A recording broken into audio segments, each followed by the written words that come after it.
that. And let's just take a moment to imaginatively identify with all these other people that are not actually just little square boxes, but human beings in all our different lives. Wonderful.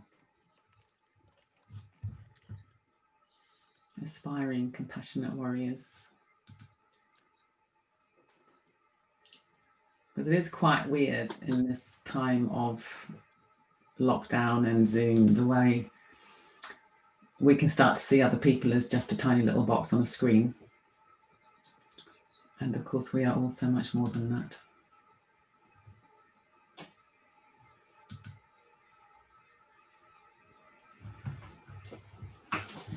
So, are we all here? Tara local people. There's 123, so I'm assuming yes. Good. Okay, yeah, 123 of us from lots of different places, mostly UK, I think, but we've got a German group, and I would imagine people from other countries. So what we're going to do first of all is just have a little sit, just to help us land. Some of us might have been rushing about in order to get here. Certainly I have. So just a couple of minutes simply to settle and arrive and ground and get ourselves ready for the day. So I'll just lead it very lightly, and it will just probably be 5 minutes or so. So choosing your position, and you can do it sitting or standing or lying, whatever. Walking, it's completely up to you.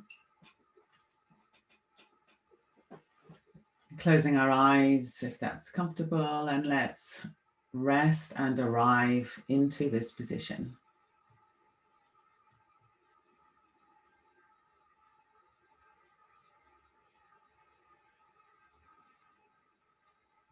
Perhaps taking a deeper breath in, and on the out breath, resting and arriving more deeply in the body, in the moment. Letting the in-breath flow back in its own time. Perhaps doing that a few times, a deeper breath in, and then really releasing all the way out on the out-breath. And let the in-breath take care of itself.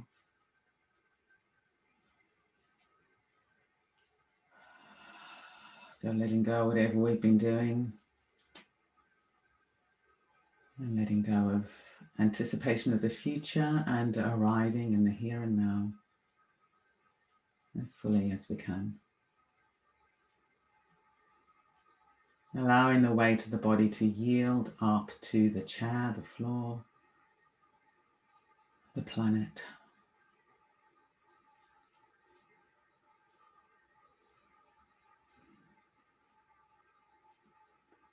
Letting your breathing find its own natural rhythm.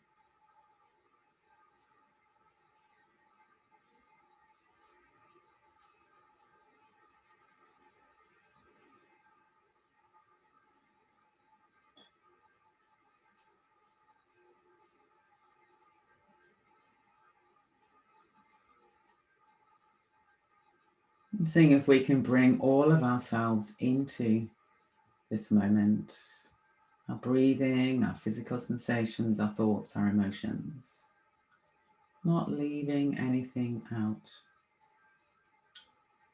Even if your experience is a little bit contracted or difficult, disturbed in one way or another, that's also welcome.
Okay, so on my rush, I had my microphone on the other side of my desk, so you can probably hear me better now. Is that the case?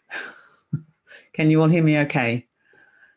Good, yes. So if the sound was a bit low, it's because my microphone was far away. Anyway, here we are. So a very big welcome to this retreat, the Compassionate Warrior Training. And I'm really looking forward to spending these days with you all. The team is myself, Arya Jaya, Maitri Devi, and Vimokshini. We'll all be contributing in our different ways over the 6 days, isn't it? 6 days of the retreat. So I tried to come up with a theme and an approach that would be relevant to these times that we're living through.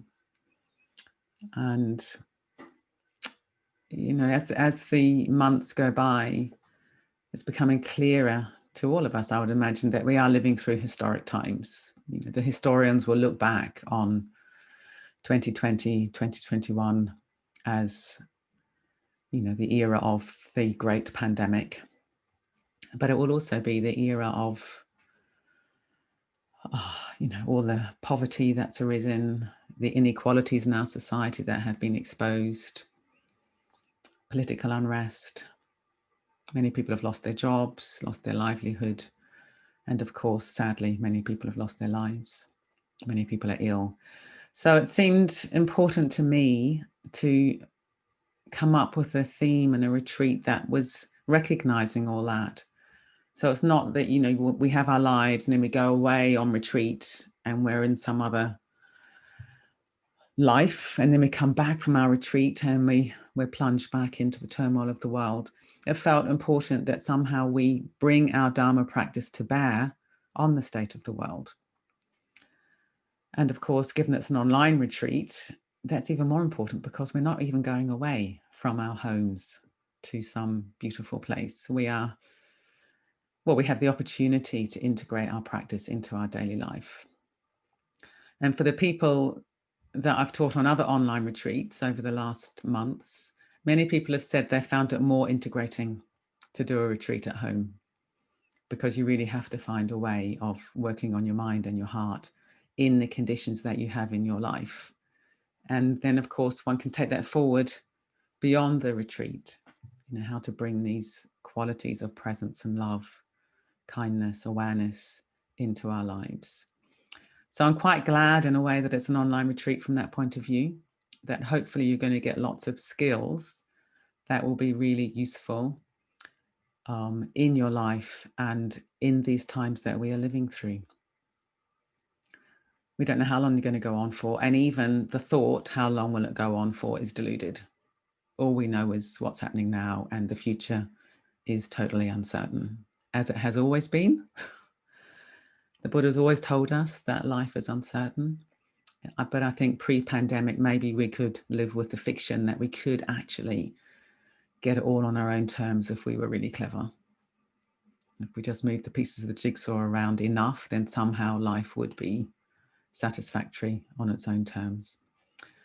So I'm increasingly seeing this whole global pandemic as an insight practice. We are being confronted with what the Buddha has always told us, that conditioned existence is unsatisfactory and it's uncertain. And one of the ways we're going to approach that on this retreat is to see that as an opportunity. So rather than bemoaning the situation we find ourselves in, like everything else, it's an opportunity for practice, an opportunity to train our minds, an opportunity to train our hearts, an opportunity to be more deeply connected with the 7 billion other human beings who are walking beside us through these times.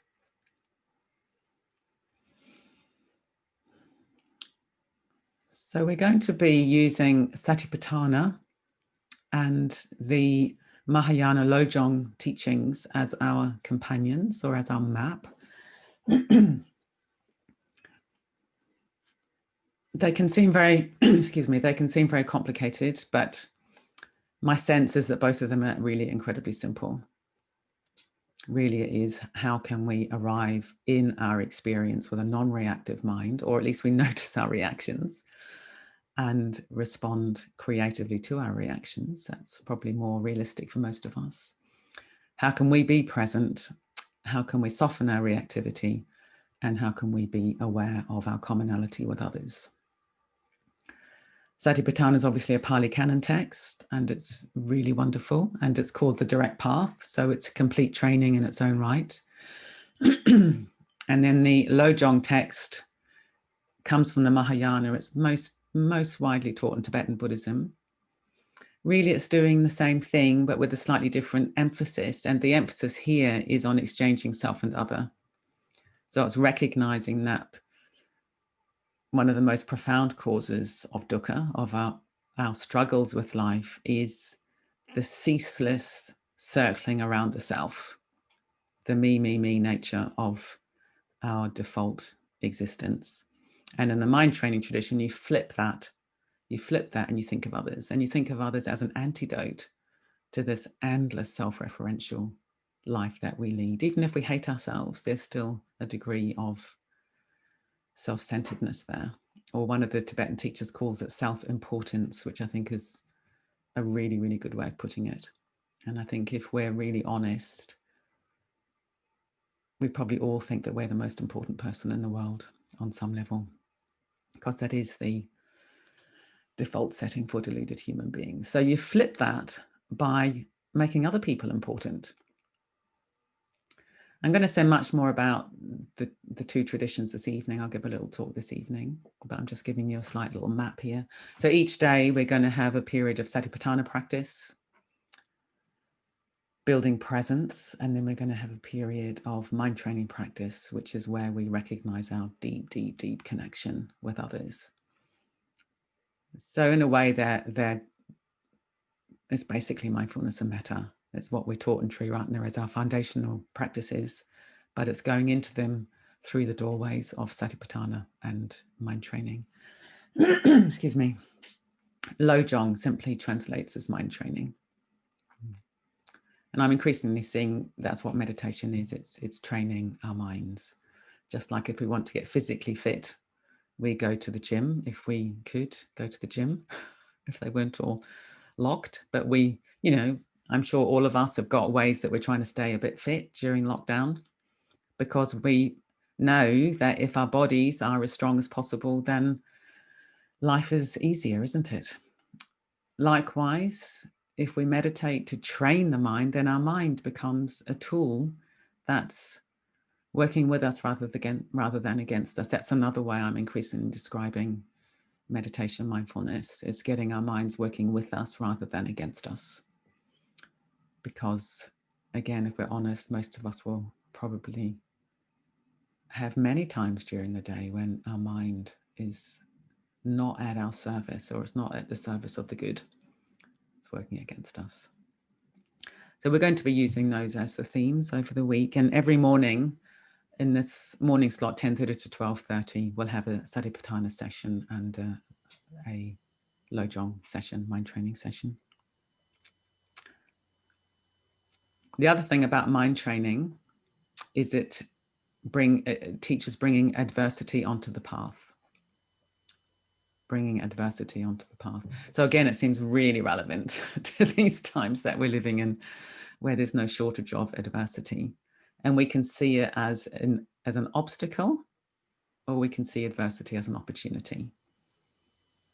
And it's much, much better if we see adversity as an opportunity, because then whatever arrives in our lap, we can turn towards that and transform our reactivity. So the Lojong teachings are very, very clever. They're very highly provocative, as I say tonight, but you're just flipping everything from your usual way of seeing things. Usually we think I'm the most important person and adversity is bad. Lojong, it's like other people are really important and adversity is an opportunity. And through that, you're unwinding the structure of the ego in a really helpful way. I've also been very interested lately in how mindfulness practice is a training in presence and it's a training in courage. I think sometimes we can think mindfulness is a kind of beginner's practice. But if we show up to ourselves moment by moment, what is actually happening in my body? What is actually happening with my Vedana? What am I thinking? What are my habits? That is an incredibly brave thing to do. Most human beings never do that. They're just turning away from anything that's uncomfortable. So I think that mindfulness is also a tremendous training in bravery, and it is a warrior training, which is why I wanted to call this retreat Compassionate Warrior Training. It's the bravest thing we can do, to just be present to what is arriving in our lives moment by moment. So this retreat will be a training in presence, and it will be a training in solidarity. I'm really enjoying this word solidarity at the moment as another way of looking at metta. How can we feel solidarity with our species during this time? How can we feel solidarity with all the other creatures which are also affected by these times in a different way? In particular, in the first lockdown, I really delighted in how all the other creatures seemed to thrive when all the human beings were shut away in their houses. So all the other creatures are also deeply interconnected with us, and maybe they're benefiting from these times, and we can feel that and actually delight in that.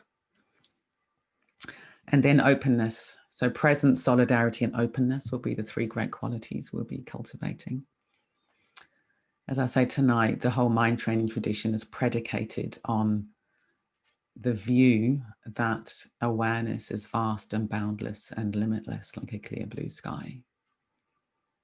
That's the true nature of things. So we'll be using that as our view as well over the week. Today is going to be a relaxation day. Today's going to be arrival day. I'm going to do a breathing session after the break this morning, and then this afternoon we'll have a body scan. This is what I always do when I'm leading a face-to-face retreat, is basically the first day you have a chance to lie down on the floor and have a good sleep through the meditation, which lots of you will do. Usually people snore, which is embarrassing, but you can snore in the privacy of your own home and nobody will know, so that's good. And this is because we're often exhausted. We scrabble around to get our lives together, to get on retreat, and the last thing you want is to have lots of information poured in your head on the first day. And I think being online is no different. Most of us have arrived here slightly fried in one way or another. So today will be a chance to settle and rest. And then this evening, I'll give a bit of a talk. A few practical things about how to manage a home retreat. And then after I've said this, the Taraloka team are going to give you some sort of technical guidelines. But practically, it's a very interesting thing doing a home retreat. So I could say, come to everything, switch off, make this your life for the week. And overall, I would say that. I think that would be a good goal for all of us to have, that we are very intentionally on retreat and use some discipline. This is another wonderful aspect of mind training. It's quite disciplined. So have that as your intention. I will be on retreat as fully as I possibly can. And if you're somebody who is very distracted by social media, by the news, endlessly checking your emails, you could decide, I'm not going to do that this week. I'm going to exert some discipline on my behavior.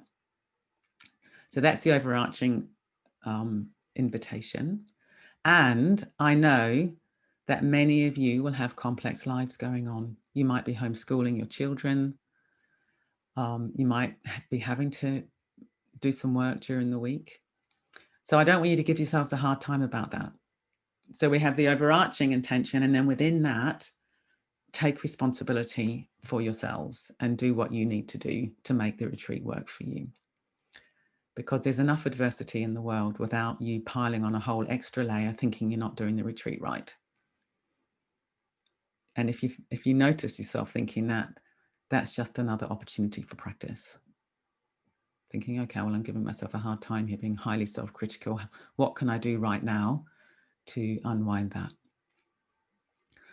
So the wonderful system that Tara Loka has set up is that these sessions are all being live streamed to YouTube simultaneously, and they're available for replay straight afterwards.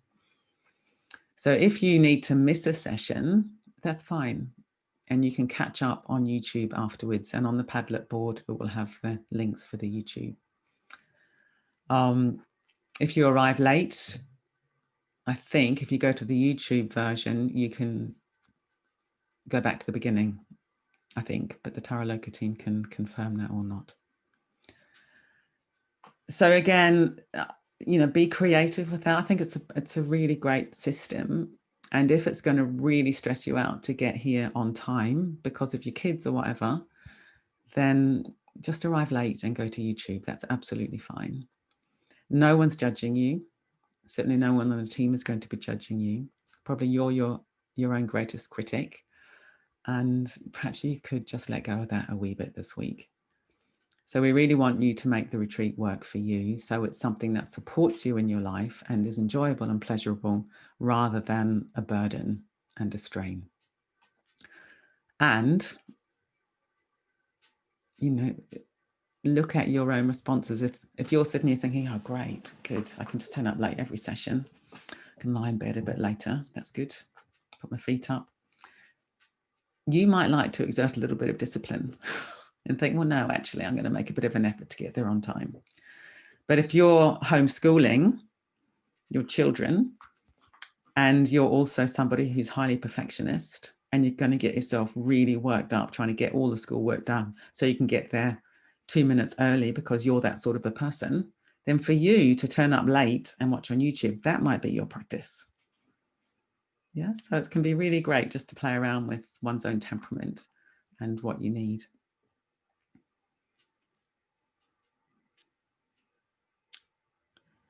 And as I'll say more about tonight, you know, that this Lojong mind training approach and the Satipatthana approach, it's about taking it off the cushion into your life.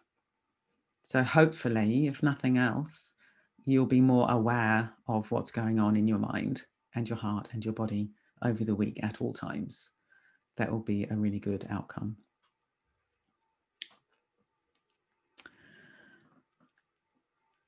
Both Satipatthana and Lojong, they have this view of relaxed and open awareness.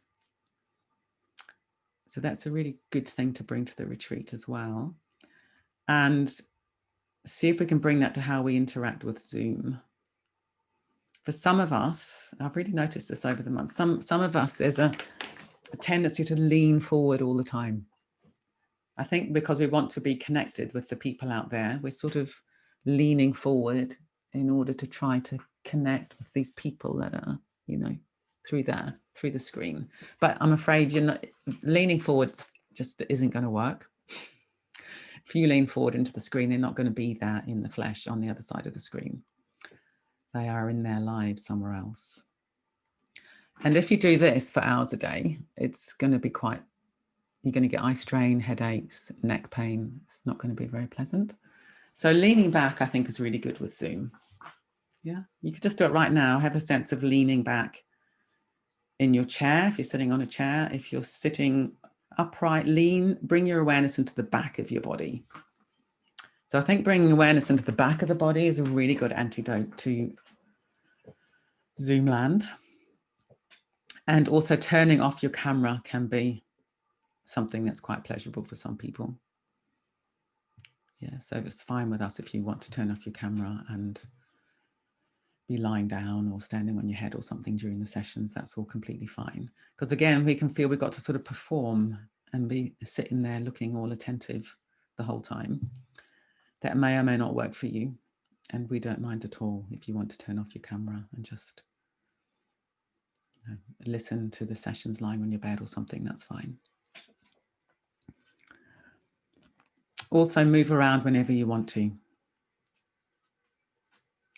It's because this kind of just sitting in front of the screen for hours a day, it's not a very normal activity. It's not really what our bodies are designed to do at all.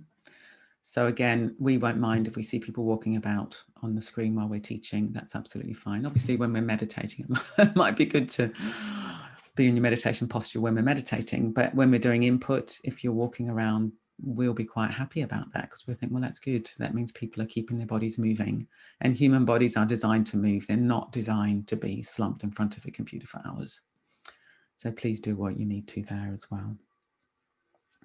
There's going to be groups every day, and they're fairly small, the groups, so you'll have a chance to check in more intimately with a few people every day. And when we've got such a big group, that's very important part of the retreat. And I think Tara Loka have organised all that, so I don't need to say anything about the groups. Okay, so let's move on to the organisational details and the tech details from the Tara Loka team and Maitri Devi. Okay, thanks, Vidyamala. Yes, so just some practical things for you to make note of. The Padlet, which is our sort of virtual online retreat notice board, will be a really useful place for you to go. The link was put in the chat earlier. I think you have also had it in an email. So the retreat programs on there, any readings or poetry from the retreat or any announcements will all get posted up there. So do get into the habit of checking that. If you have a problem or an issue, though probably you could put it on Padlet, but probably if you want a response, either put it in chat and the tech team can pick it up during the session, or email us. You can email admin@taraloka.org.uk with any other retreat queries. So those are the two channels of communication that work best.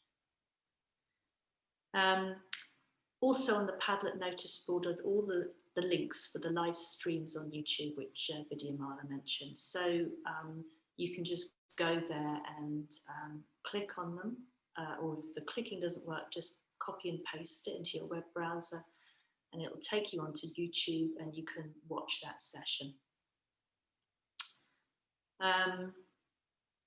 Yeah, and those links are just for private for the retreatants at the moment.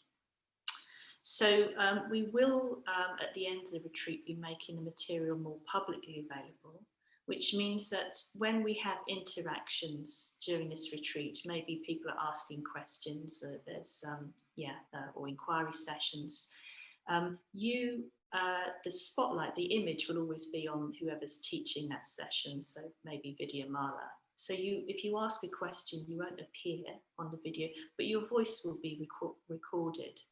So, and also you might mention your name. So if you're happy for that to then end up live and out on our YouTube channel in future, then great. If you want to be more anonymous, then write questions in the chat and then we can pick them up and you can keep your anonymity. But your image won't appear, whatever you do.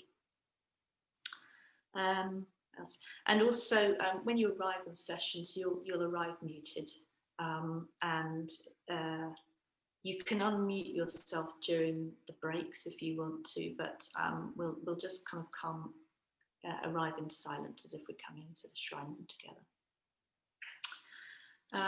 So I'm nearly done, so just a couple more points. The groups, I think everybody who wanted to be in the group should know what group they're in. I got loads of group leaders and then there was more bookings than I got spaces for. So some people are in self-led groups, they've got names. So if you're in a group this afternoon, you come onto Zoom, maybe 5 minutes before the groups are due to start, and you need to know who your leader is or what your group name is called. Because then you get to choose, rather than us trying to allocate 118 people, you're going to choose your group. So have that in mind when you arrive this afternoon. And also just one final thing about groups. Katanyata was going to lead one of the groups, but she's got COVID. So she's just been emailing me saying she just needs to stay in bed and she's not feeling very well. So unfortunately, that group's going to become a self-led group, but yeah, sorry about that. And we can send her lots of love. Maybe just one final thing. There's an optional sit in the mornings, which Vidyamala is going to be leading. It'll start at 7:30.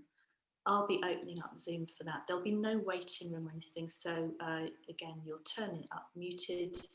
It doesn't matter if you're late, you'll just come straight into the session. Yeah. So, but that's optional.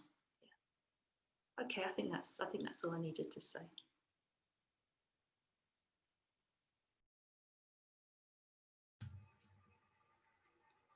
Is there anything from the tech people, or is that everything? Probably covered, isn't it? That's everything covered. Thank you. Okay, good. Great. So I thought what would be nice now is for the team to introduce themselves a little bit. So Maitri Devi and Vidyamala and Arya Jaya, just say a little bit about yourselves so people know who you are. Maitri Devi, would you like to go first because you've just been speaking? Yeah. I will, yes. So hello, greetings from snowy Taraloka, and I'm in the Tara cabin, so you can probably tell, those of you who've been here. Yes, so it's what a pleasure it is for us to be able to host retreats despite being shut, and what a pleasure it is to have so many of you coming on this retreat, and delightful to have Vidyamala leading. So I feel really, really pleased and happy and moved that this retreat is happening. It makes a huge difference to us that we are still getting out into the world. Yeah, and I mean, already I feel very moved by Vidyamala's introduction and that sense of really turning towards this situation, seeing it as an opportunity. So yeah, I'm really looking forward to the week. I've got myself over in the retreat centre, so I am going to be in retreat conditions as much as I can. Yeah, that'll do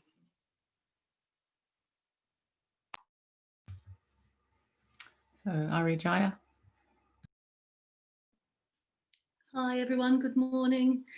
We've got such bright sun here today. It's a bit hard to, hopefully you can see me all, there's enough light.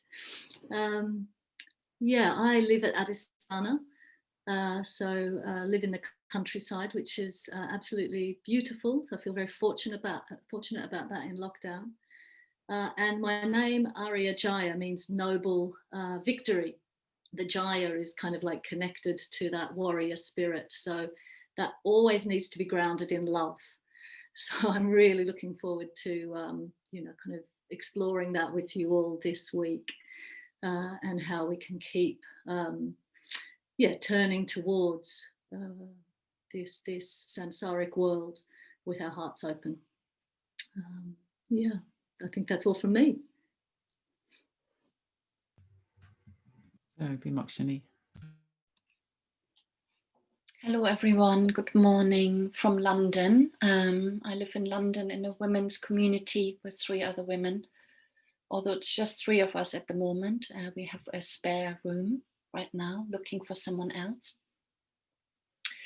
Yeah, as you can see, I have a little shrine behind me, and I'm also really pleased with your words, Vidyamala, just now. And I said in our team meeting how challenging I have found lockdown in terms of being in one room in the community and having that room serve me in so many ways. And this week it will be the shrine room for me. I had hoped to be somewhere else for this retreat, but I'm not.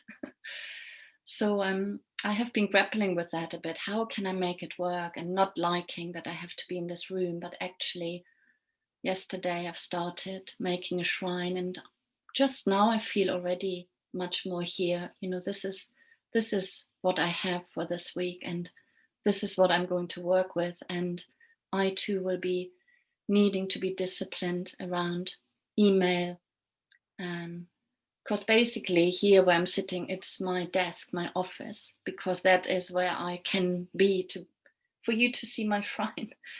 So yeah, this is my opportunity this week. This is my opportunity. I'm feeling excited about it now. It's flipped already. So thank you. That's it. I'm really pleased to be here. Thank you all very much. So maybe I'll just say a little bit about myself as well. I'm in Ledbury, which is about 13 minutes if you drive very fast from Adastana, which I know because I'm quite often driving quite fast to get there for things when I'm running late. Very beautiful part of the world, gorgeous part of the world. And I live in a little house with Sona, my partner. And we've got a very long garage, long skinny garage, which he's converted into a beautiful room and an office for me and a little kind of utility area. So I've moved out to, actually, I'm going to call it the Kuti this week. I'm not going to call it the garage. I'm going to call it the Kuti, which is like a hut for practice. So that's really great. I've also decided to be properly on retreat. And so I moved out last night and slept out here. Last night was lovely. And but I'm also, like Vidyamala, I'm actually in my office at the moment because it's the best place for Zoom. But I have got Padmasambhava behind me and Avalokiteshvara behind me up there. And I've got Amitabha over there that you can't see. Yeah, I'm really so happy to be here with you all and excited for us, but also for the world. You know, just imagine the effect 124 people opening their minds, opening their hearts, turning towards the world. Imagine the effect that can have on the people we come into contact with and all the mysterious ways we connect outside time and space that I do believe is happening all the time. So yeah, very, very happy to be here. So what I think we'll do now is, if any of you want to write in the chat box, you could say your name, where you are, and perhaps 1 or 2 words only about how you're feeling right now. Yeah, and then I'm going to just read out some of them. There's not time to read all of them out, and that will be too much, but I'll just read out a selection as they scroll down. And that means if you don't want to be staring at your chat box, you can just sit back with your eyes closed and listen to the words. And if you do want to be looking at the chat box and taking it all in, of course, then that's also fine. So Annette from Swansea is excited. Joe from Stroud, so open-hearted. Laura from New York City, wow, welcome to you, feeling very grateful. Robin in Manchester, delighted and anticipating. Bryony from Deal, so happy to be here. Sian Sheffield, connected, open.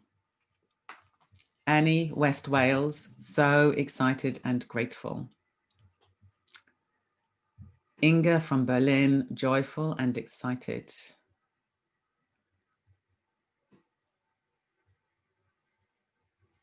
Liz in Sheffield, grateful to be here watching the snow, nice. Teen the Highlands, curious and being here feels right. Vidyamala, Bristol, sunny. Barasahaya on the border of Wales, a bit tense and really looking forward to exploring together. Mary, Liverpool, extremely open-hearted, joyful and excited. Mo, feeling well, looking forward to the retreat. It's a frosty, cold and beautiful morning here in Glasgow.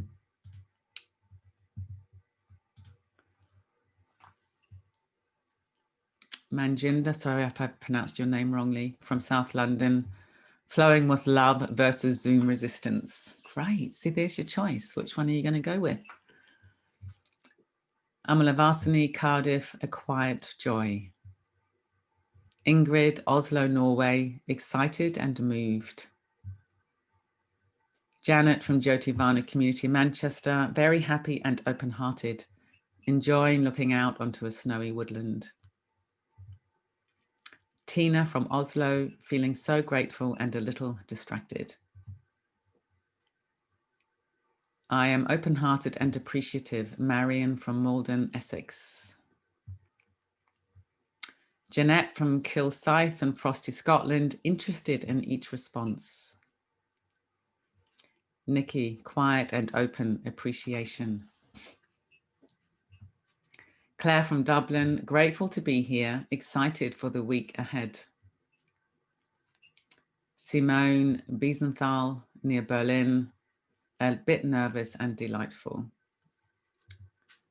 Julia, malleable, ready to learn to fight, be a warrior with compassion. Charanalika in Glasgow, encouraged and appreciative.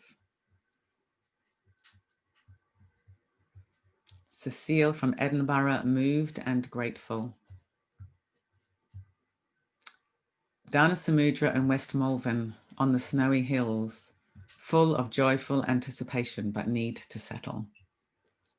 Good, so you'll get a chance to do that today, Dana Samudra. Tina, Helsinki, Finland, excited. Muditalila, Cardiff, relieved and tender. Alison and Balquhidder Glen, Scotland, hopeful and blessed.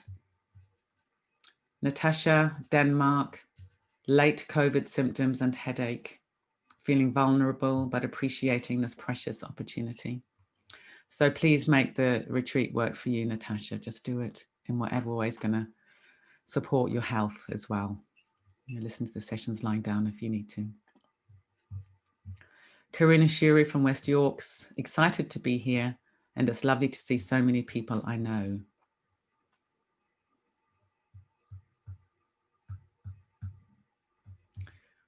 From Mo, Mid Wales, grateful and thankful. Sandy from Nottingham, feeling open and excited.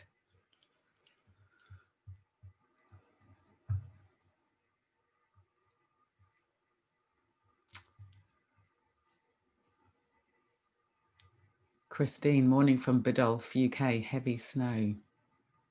Kaz, hi everyone, lovely to see you all.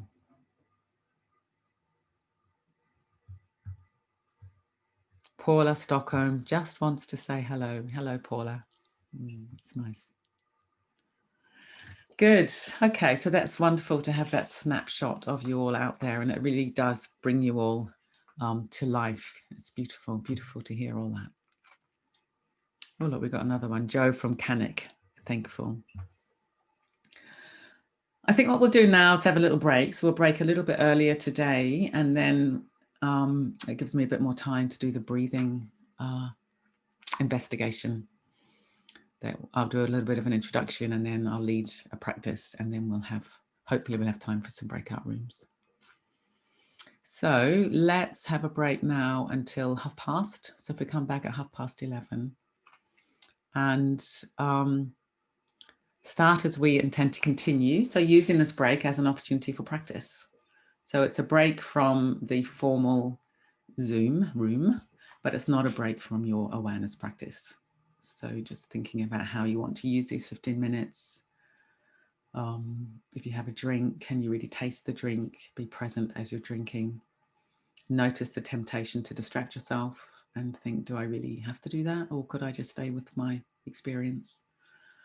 If you've got to rush about dealing with the children, doing that freely, without resistance to thinking I'm supposed to be on retreat. No, your practice is dealing with the children and turning towards your children with an open heart. Well, as open a heart as you can. Good. Okay, so let's come back at 11:30. And in the next session, you will have the opportunity to do this breath inquiry practice, which you might like to do lying down. So if you need to set up any equipment to be able to do a practice lying down, yoga mat on the floor or whatever, then taking this opportunity now. Okay, so see you at 11:30. Yeah, I'm here. I'm in bed today. Are you well? Nice hearing you all connecting like that. Wonderful. And sorry to hear that you're sore today, Rachel. And Good that you're allowing yourself to stay in bed. Okie dokie, so here we are, 11:31. So I'm just going to move on now to breathing. So I've got a little PowerPoint here, which I'm going to show.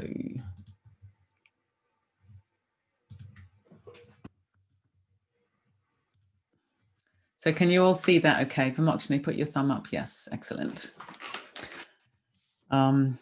Okay, so one of the other good things about online retreats and Zoom is we can use visuals a little more easily. We can show videos and things like that, which is good. So I'm just going to give a little bit of information about breathing in this little presentation, and then we're going to do a very deep investigation of breathing for ourselves in a meditative inquiry.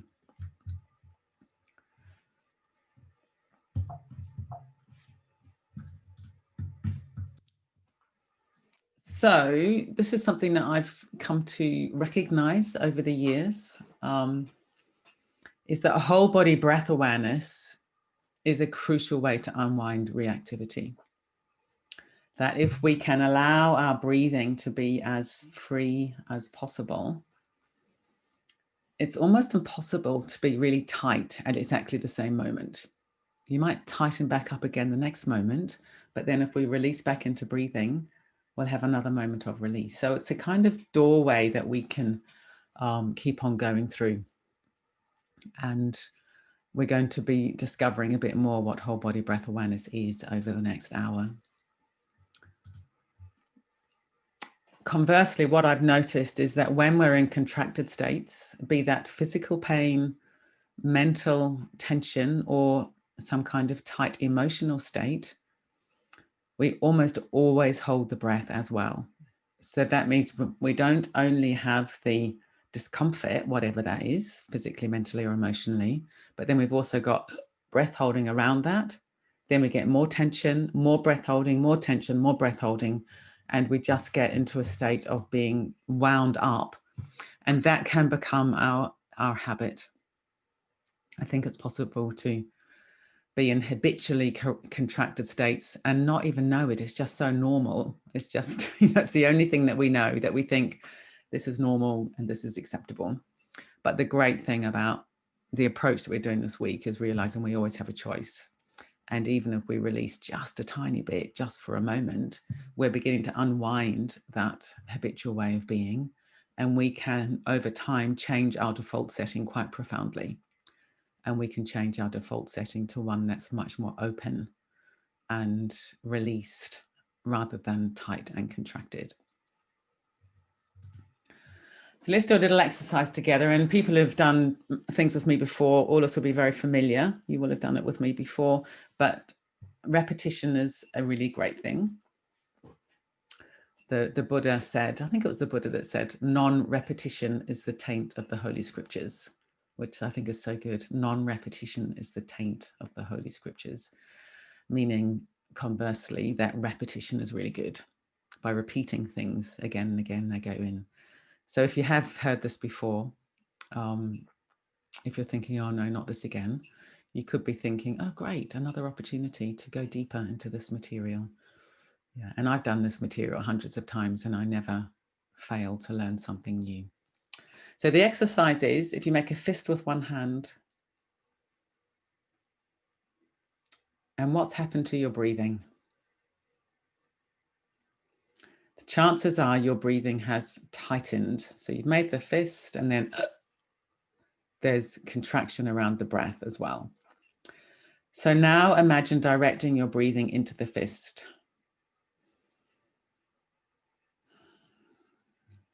And you'll probably find that the fist quite naturally wants to open.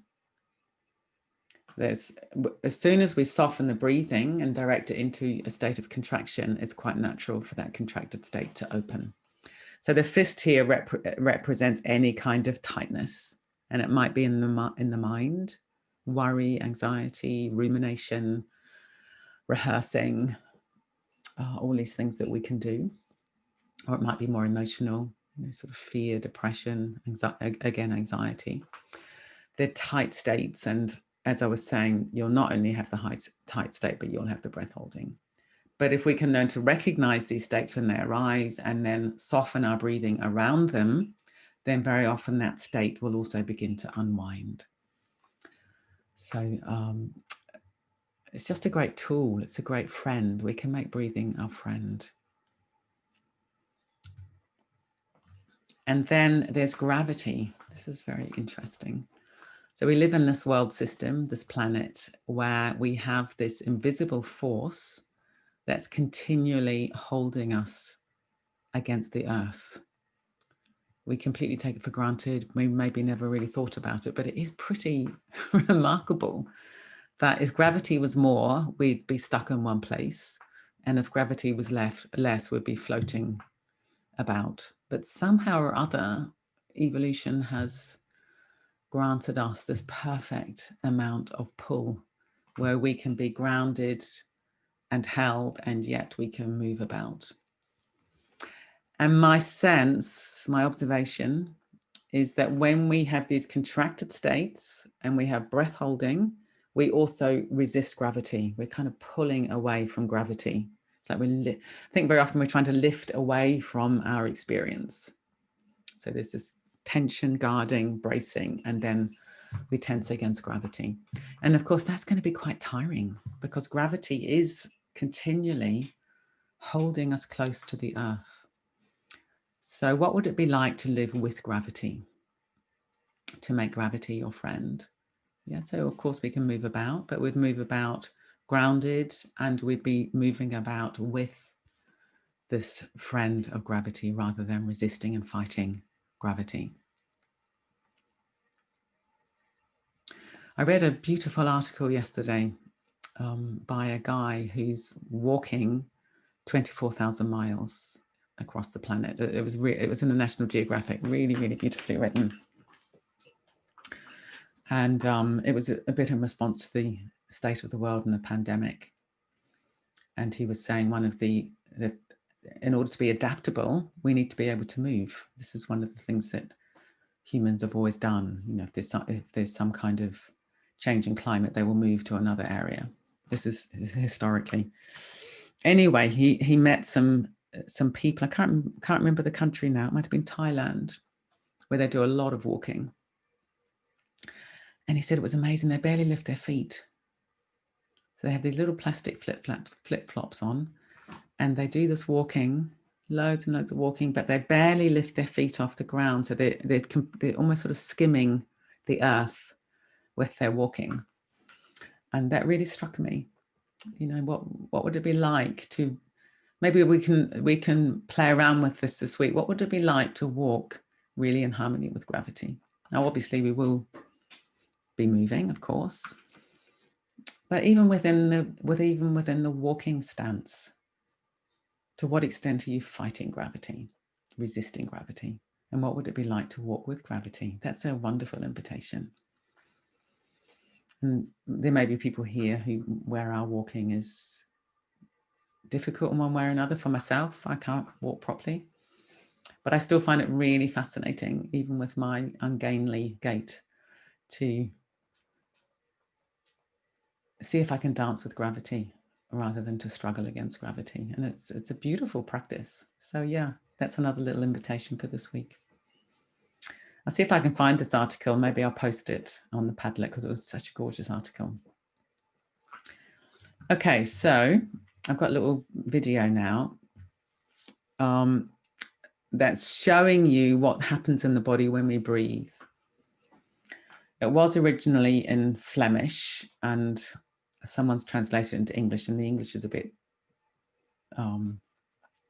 imperfect, shall we say, but that's absolutely fine. And the main thing I want you to do in this is just watch the movement. Don't worry about all the plexi. Just watch the movement and look at these 4 diaphragms. So there's 4 diaphragms we're going to be exploring. So maybe I'll play it once and I'll talk it through, and then I'll play it again in silence. And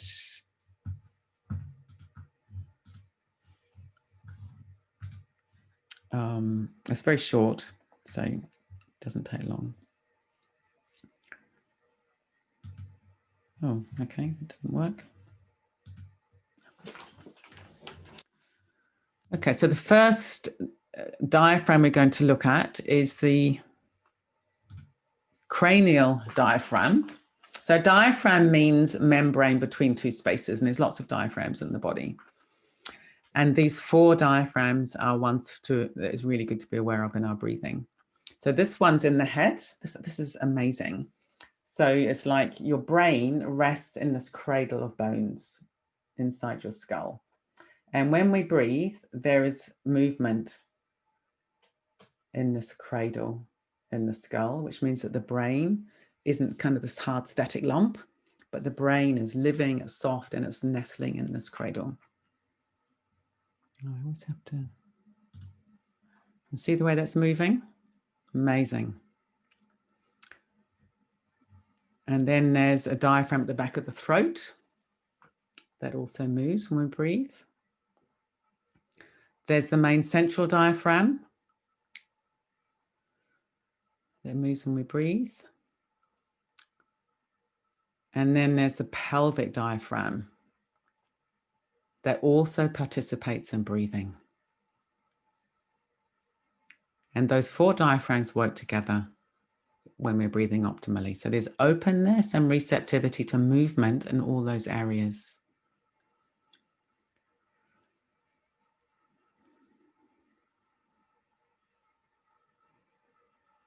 So that all the guts are massaged by the movement of the diaphragm, the main central diaphragm.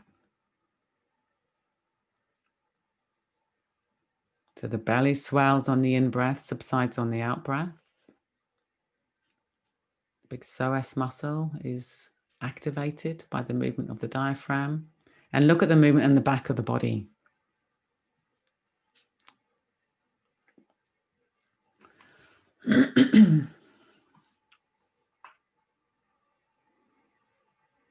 And look at the movement in the back of the body, how dynamic it is with each in-breath and each out-breath. There's a broadening and a lengthening with the breath. So the back is massaged.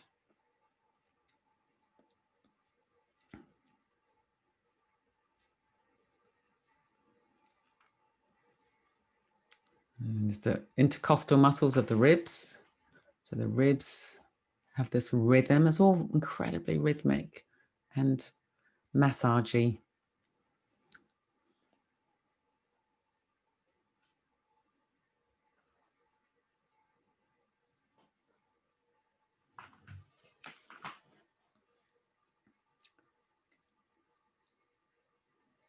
So 360-degree breathing, where the whole body is expanding in all directions on the in-breath and subsiding in all directions on the out-breath. Okay, let's watch that again.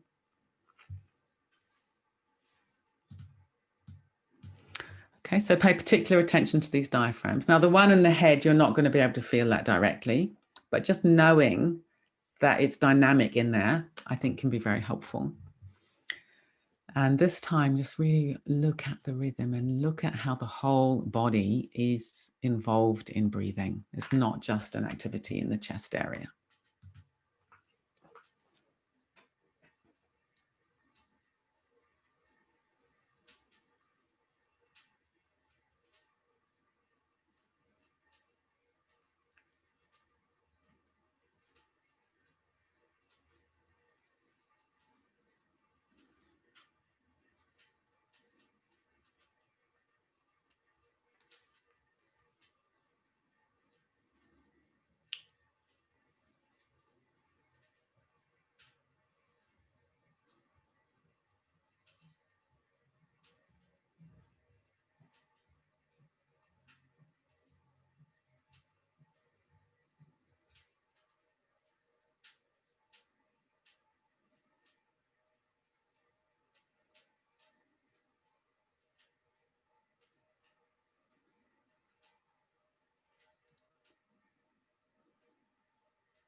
Okay, so as I say, we're going to have a go at dropping into that kind of awareness in just a moment. And, you know, the point is what we're trying to cultivate over this week is moving from resistant tight states to open fluid states. And so we can be resistant and tight against our experience, be that our personal experience or the state of the world, or we can be open and fluid in response to our own personal experience in the state of the world. And this is one of the key sort of shifts that we're going to be looking for. And what I'm suggesting is that whole body breath awareness can be our friend in order to go through that doorway. We can, obviously we're working on our minds during the week and our hearts during the week and our meditation practice, but also being aware of how the body can also be much more fluid and open than we normally experience. That will support the mind and the heart also softening and opening and being much more brave and courageous and even fearless in the face of whatever arrives in the moment. So one way to remember the key areas is what I call the 5 B's of the breath. And to keep these areas as soft as we can. So the buttocks, this can be so interesting. You know, when you're just sitting during the day, ask yourself, is my bum tight or is my bum relaxed? And I think quite a lot of us, we have habitual tension in this area. So keeping the buttocks soft, that can be a really good thing. Keeping the belly soft. Keeping the back of the body soft so it can participate in breathing. Releasing around the base of the skull. And that means this whole area, the thoracic, the vocal diaphragm can be free. And then entertaining the possibility of having a soft brain, a brain that's restful. That can be really good. Sometimes when my thoughts are feeling very, very active, I even imagine all my thoughts having a little lie down. They're just lying down in my brain and they're resting in that cradle and they're being rocked and soothed. And that can be really, really helpful.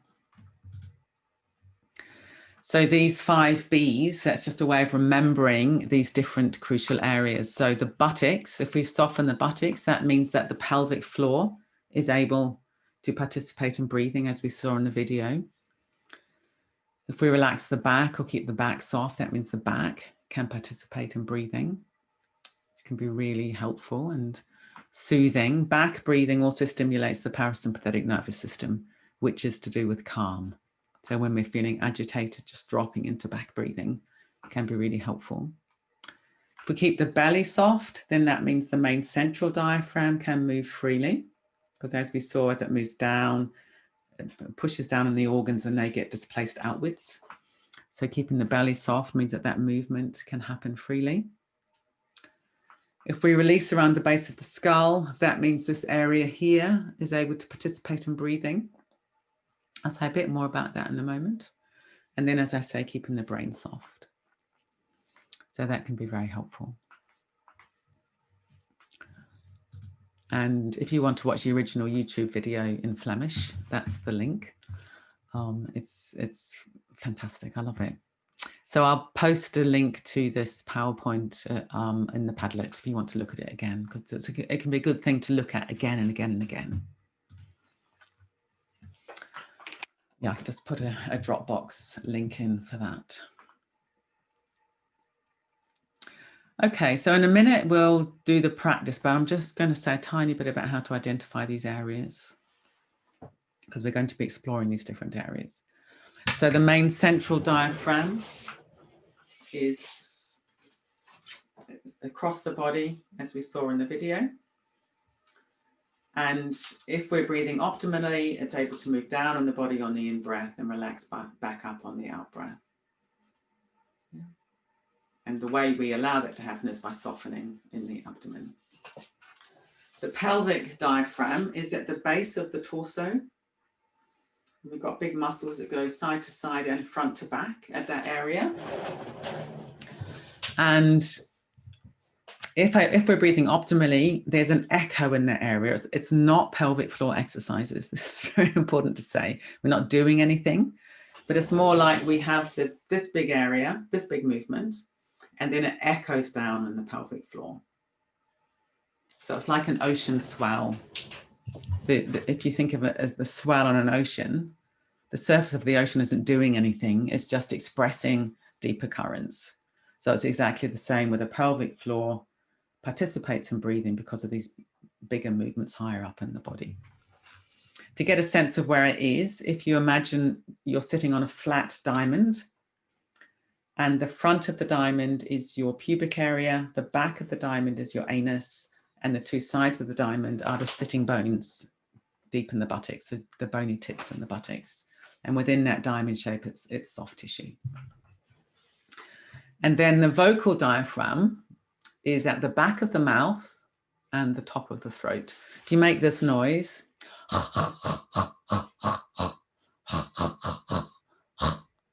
that gives you a sense of that area. Yeah. Many of us are actually quite blocked in this area. So we hold tension in the jaw. Sometimes it can be to do with speech, anxiety about speaking, or, oh no, I wish I hadn't said what I just said. So we carry around this habitual tension. To get a sense of it being soft, if you do a yawn and then see how you feel at the end of the yawn.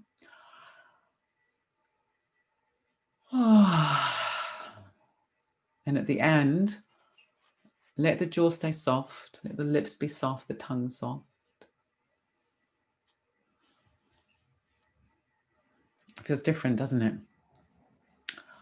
So that's what we can look for, what it feels like at the end of the yawn.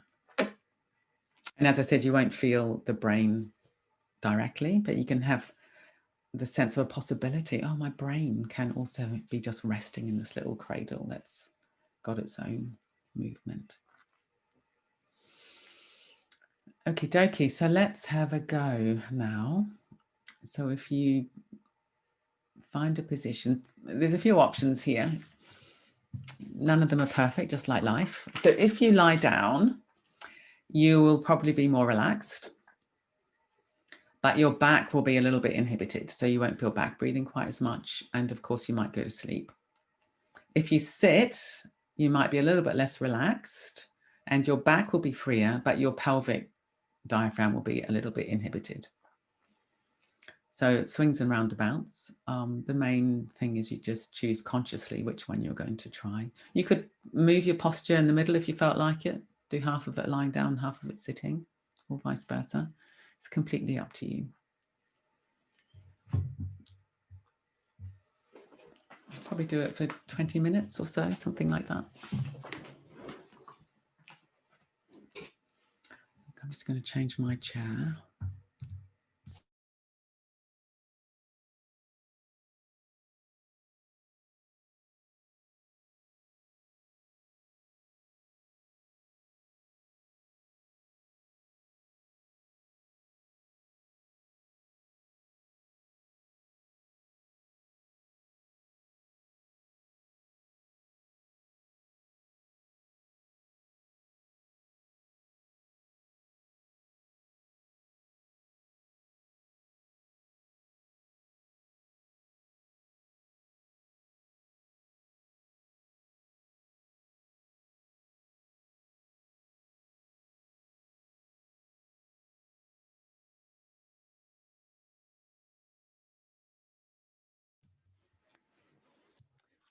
Okay, good. So if you've got tight trousers on, I suggest you loosen the waist. So creating conditions where your body can be as soft as possible. And please take responsibility for your own body as we go through this. If you've got any health condition where any invitation I make isn't appropriate for you, then adjust it as you go along.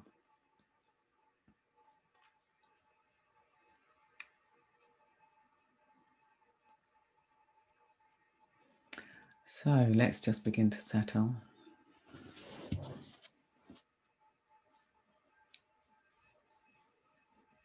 Closing the eyes if that's comfortable.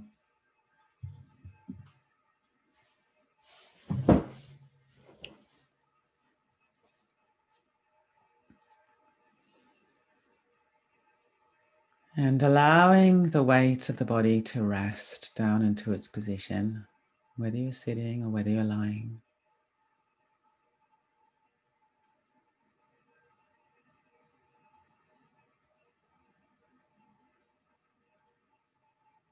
If you want, you could take a few deeper in-breaths. And then on the out-breath, arriving a little bit more. Doing that a few times in your own way.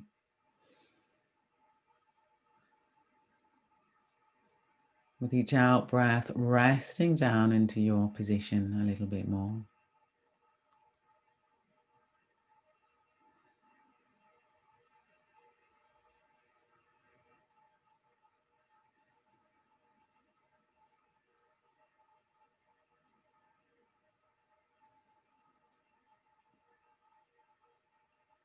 Feeling into the points of contact between your body and the surface it's resting upon.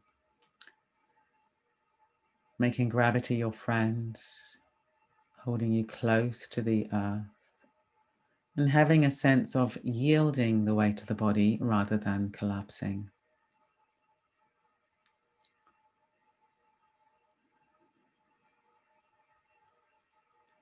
Yielding, for me, it communicates a quality of release and yet vitality, aliveness.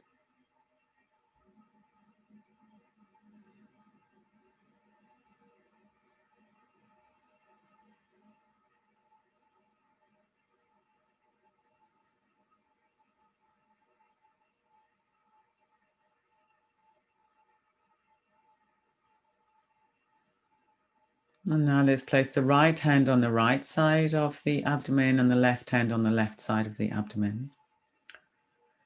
And if we're sitting, making sure we're not tensing in the shoulders.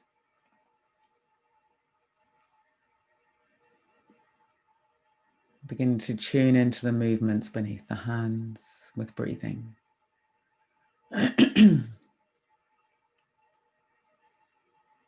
Thinking back to the video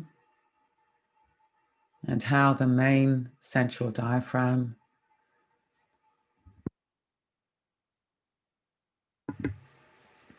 moves down in the body on the in-breath and relaxes back up inside the body on the out-breath.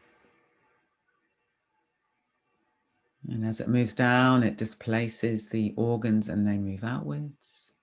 And as the diaphragm relaxes back, the organs drop back inside the body again.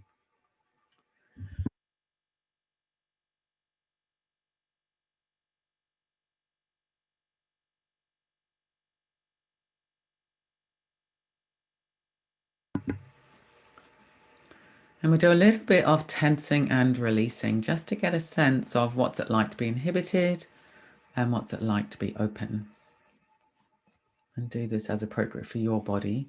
So I'll describe it first of all, and then we'll do it together.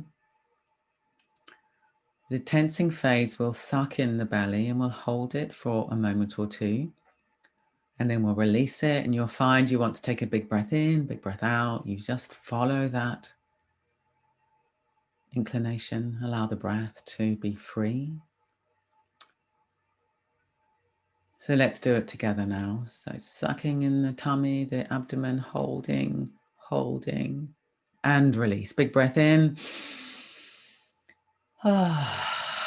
Big breath out. Do that a few more times in your own way, in your own rhythm, making noises if you want, with an attitude of curiosity.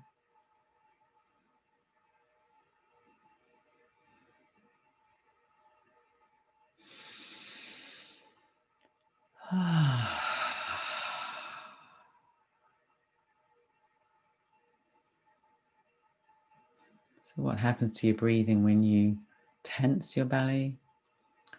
And what's it like when you release?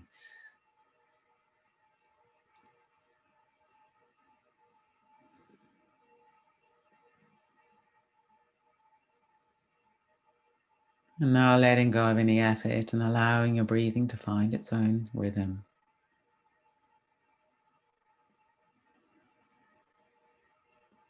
See if you can allow the belly to be soft, the breathing to be natural.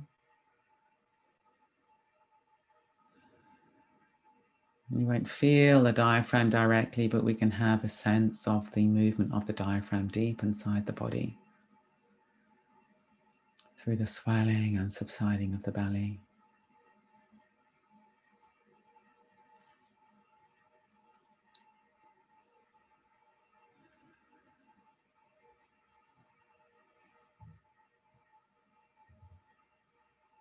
Now guiding our awareness down inside the body into the pelvic floor. If you're sitting, you might want to put your hands on your lap. Now, if you're lying down, you can leave your hands on your belly if you'd like to, or else rest them at the side of the body. It's completely up to you.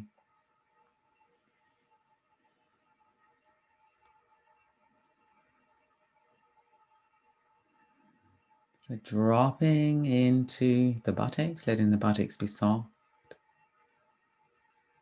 Tuning into this diamond-shaped area, pelvic floor, between the anus at the back, pubic area at the front, and the sitting bones on either side. And being curious, is there any echo of breathing in this area or not? Without judgment, without forcing, just being curious, what's my natural state? Does my pelvic floor participate in breathing or not?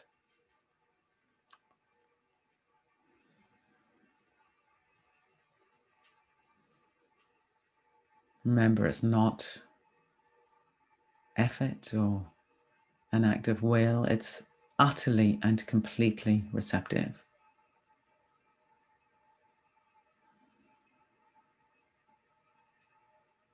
So we'll do some contracting and releasing again, and please take responsibility for your own body, doing this as appropriate. And I'll describe it first of all again. So the contracting phase, we contract around the urinary areas if we're stopping ourselves having a pee. We contract around the anus as if we're stopping ourselves passing wind. And we draw up for a moment or two. And then we release, big breath in, big breath out. So let's do it together. Contracting and drawing up, holding, holding, and release. Big breath in. Big breath out. Do that a few more times in your own way, with curiosity, with interest.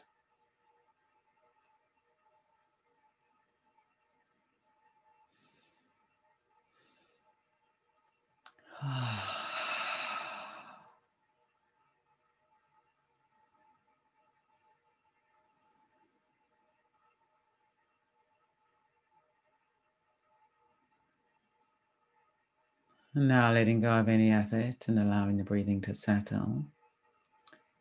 But seeing if we can allow this area to stay released, open, soft, buttocks soft, yielding to gravity.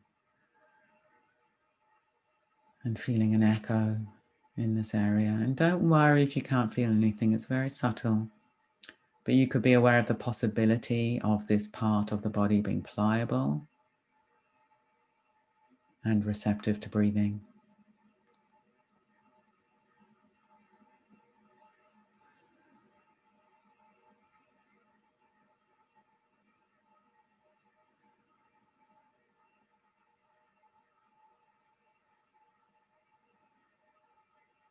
And now coming up into the lower back, in the back of the body, the area between the buttocks and the back of the waist.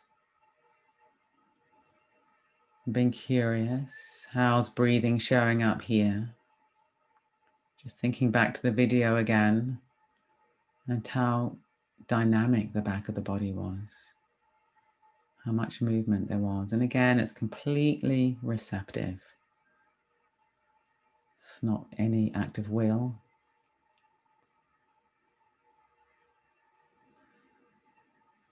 But maybe the shape of the lower back changes a little bit on the in-breath and the out-breath.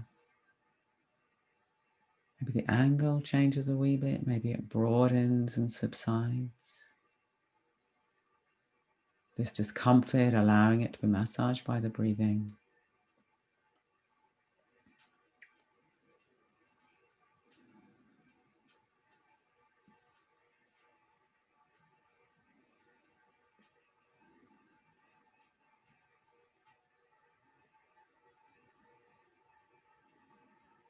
Coming up to the middle back, behind the waist, just beneath the ribs. What's happening here as you breathe in and breathe out?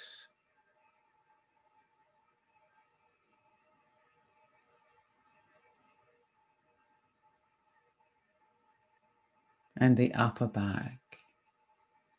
So we've got the back of the ribs and the back of the lungs, spine, the shoulder blades. I always find it very interesting to reflect that my lungs are as much in the back of the body as the front of the body. The ribs are as much in the back as the front.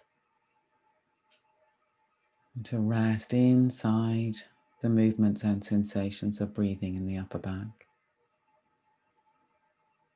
Seeing if we can let the breath be natural, finding its own rhythm.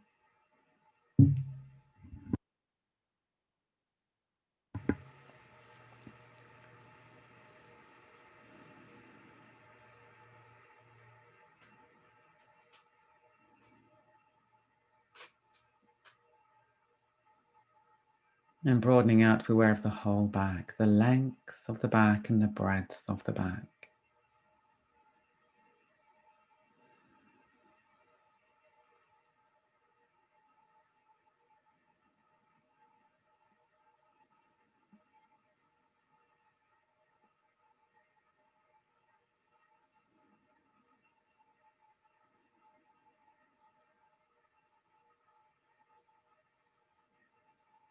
Coming through the body to the chest area at the front. Again, the ribs and the lungs, the breastbone. All participating in this rhythm of breathing.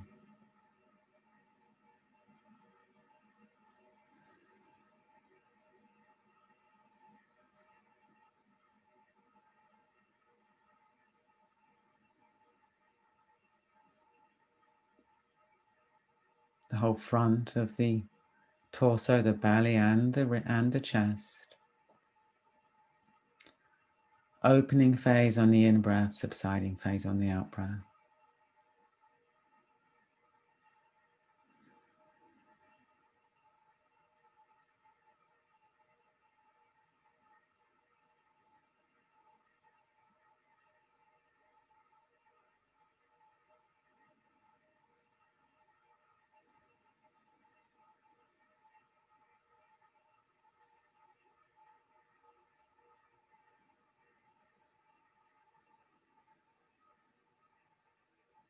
Now allowing our awareness to flow up inside the body, to come to rest at the back of the mouth and the top of the throat. This area we identified earlier when we made that funny noise.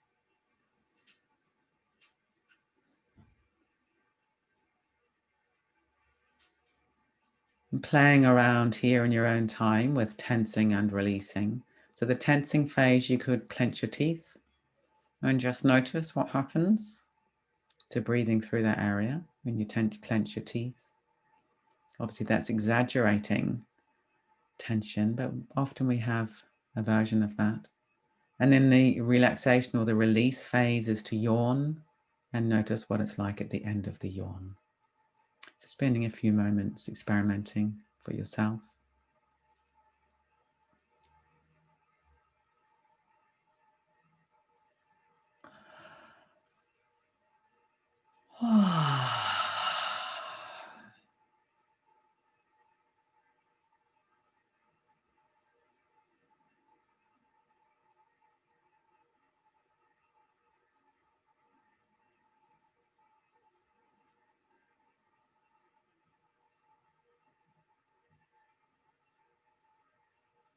And now allowing this area to settle.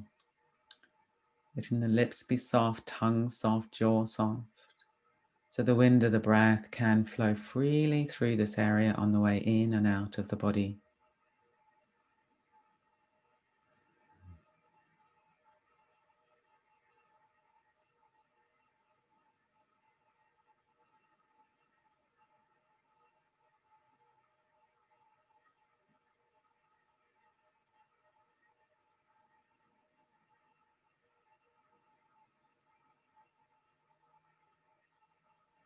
And now let's come to the last diaphragm, the cranial diaphragm, deep inside the head. And as I've said, you won't feel it, but just experiment with allowing your brain to be restful in this little cradle.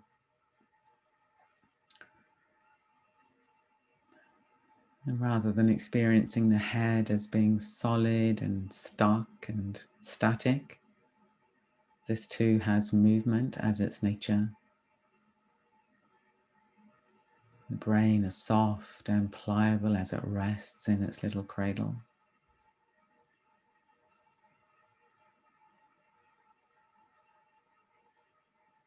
If you've got lots of thoughts, you could imagine them lying down and resting.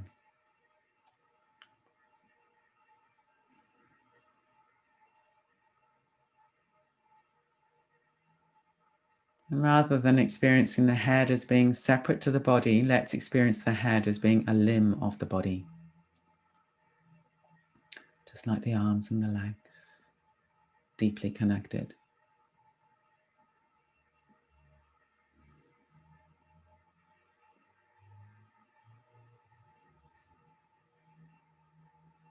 Let's broaden our awareness now to be aware of the whole torso, the neck, the head, and these 4 diaphragms. Cranial, the vocal, the main central diaphragm, the pelvic. Thinking back to the video where they moved in harmony with one another. There's an opening phase on the in-breath, a subsiding phase on the out-breath.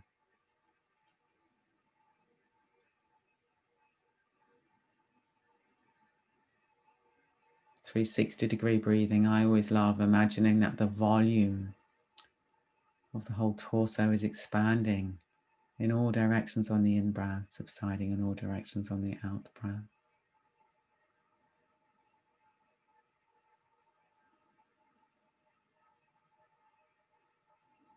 The throat, the head participating in this rhythm.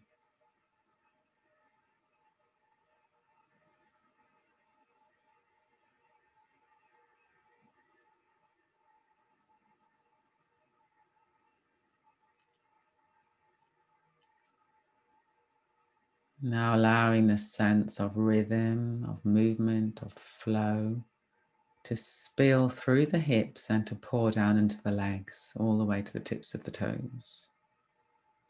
Letting the legs rest in their position.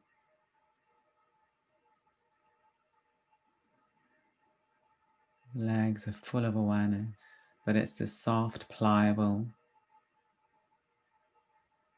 awareness. Maybe even feeling an echo of breathing in the legs.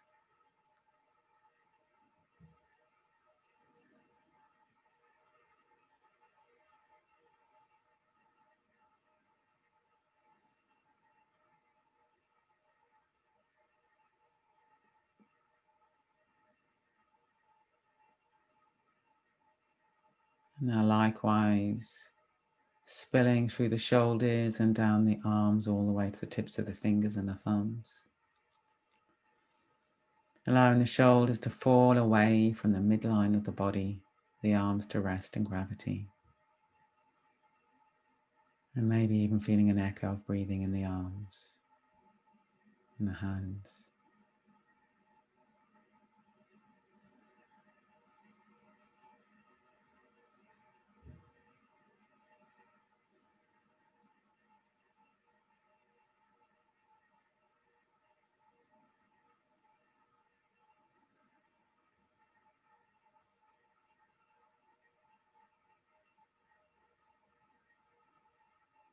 And now let's broaden our awareness to be aware of the whole body.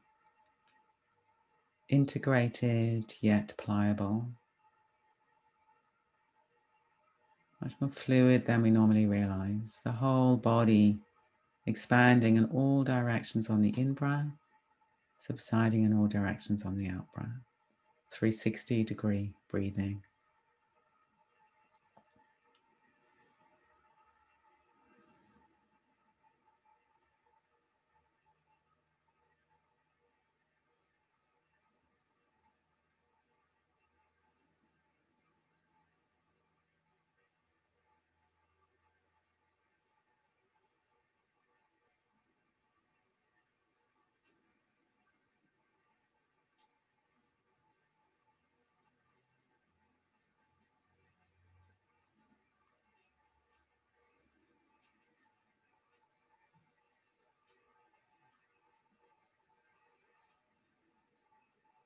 Now let's begin to bring a little bit of movement into the body, or bigger movements. The body's already moving, but taking this quality of rhythmic, gentle movement into slightly bigger movements, maybe moving the hands and the feet first of all.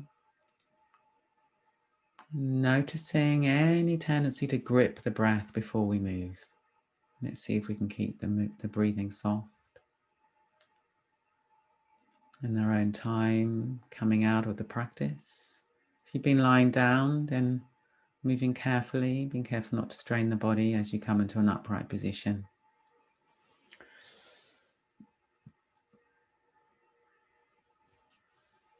And coming back to your computer if you want to. And again, seeing if we can make this transition part of the practice. So the practice, this formal practice has ended, but our awareness practice is continuing into a different position. Keeping breathing as our friend, gravity as our friend.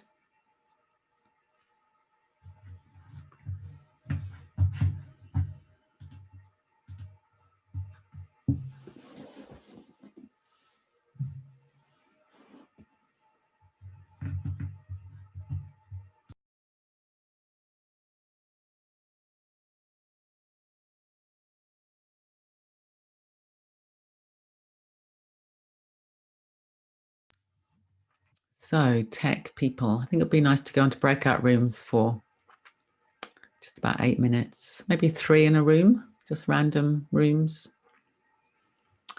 And if you could not put me in a room, please.